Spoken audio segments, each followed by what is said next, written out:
Mon nom, c'est Philippe Tousignan. Je travaille pour Connexion Justice Sociale comme coordonnateur des programmes d'éducation, coordonnateur d'EduConnexion. Ça fait 2 ans et demi à temps plein que je suis ici, mais ça fait 6 ans que je m'implique à titre de bénévole, animateur scolaire. Connexion Justice Sociale, c'est une organisation fondée depuis 1975.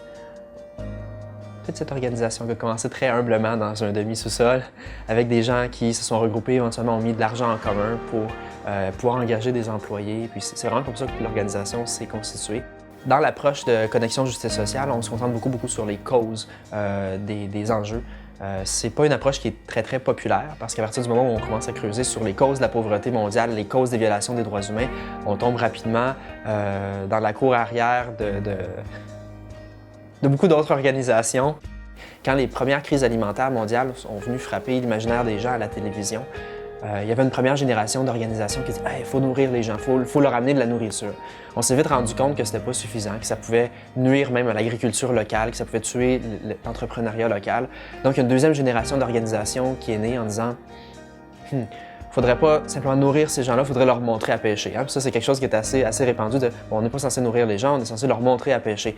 Et CJS est arrivé comme en troisième génération en disant est-ce qu'ils veulent pêcher? Est-ce que c'est pêcher la solution au problème? Puis la nourriture, avant ces gens-là mangeaient, où elle est passée? Alors qu'est-ce qui se passe? Et ça, je pense, met bien l'emphase sur des préoccupations qui sont vraiment chères à leur organisation, c'est-à-dire toutes les questions culturelles, les questions de développement de la capacité d'agir des communautés. Et aujourd'hui, l'organisation a essentiellement 2 grands piliers, le programme de plaidoyer citoyen et le programme d'éducation.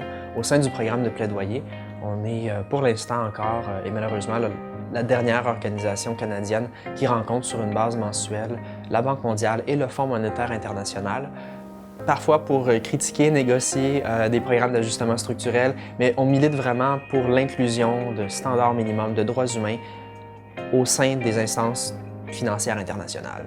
Parce que si on arrive à insérer un peu de droits humains ou un peu de responsabilité en matière de droits humains au sein de ces institutions-là, les répercussions sont mondiales parce que c'est des milliards de dollars qui sont gérés par ces organisations-là à travers le monde, des centaines de projets, des milliers de projets en fait.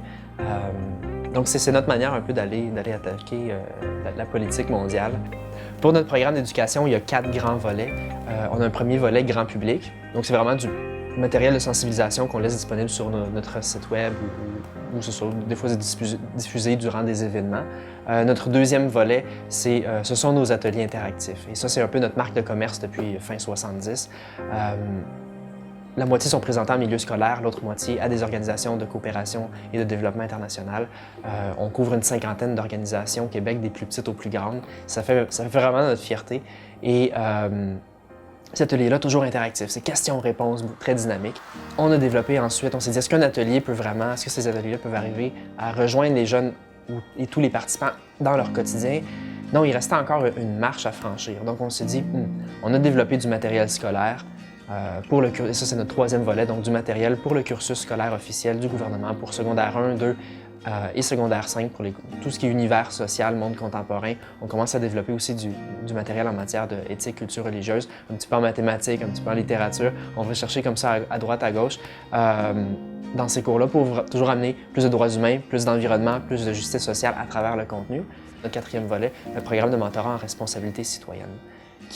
Responsabilité citoyenne, droits humains, environnement, justice sociale. Et ça, c'est vraiment un accompagnement fourni hebdomadairement ou à toutes les 2 semaines, 1 ou 2 heures à chaque fois, auprès de groupes de jeunes ou de jeunes et dans certains cas aussi de profs qui veulent intégrer dans leurs cours ou dans leurs pratiques toujours des questions justement de justice sociale, de droits humains, des enjeux globaux.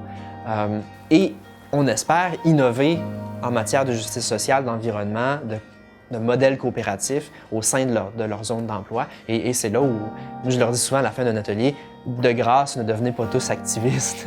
on a besoin que vous rejoigniez, peu importe où vous allez être, que vous soyez secrétaire, infirmière, préposé aux bénéficiaires, que vous deveniez PDG d'entreprise, ingénieur, peu importe où vous vous placez dans la société, si vous êtes capable d'amener les valeurs qui font partie de tout le programme d'éducation ici, mais ces valeurs-là qui vous tiennent à cœur, mais à travers votre emploi, vous allez décupler votre impact sur le monde. Puis quand une société en entier se penche sur ces valeurs-là et pose une réflexion là-dessus, c'est là qu'on commence à engendrer un changement social durable.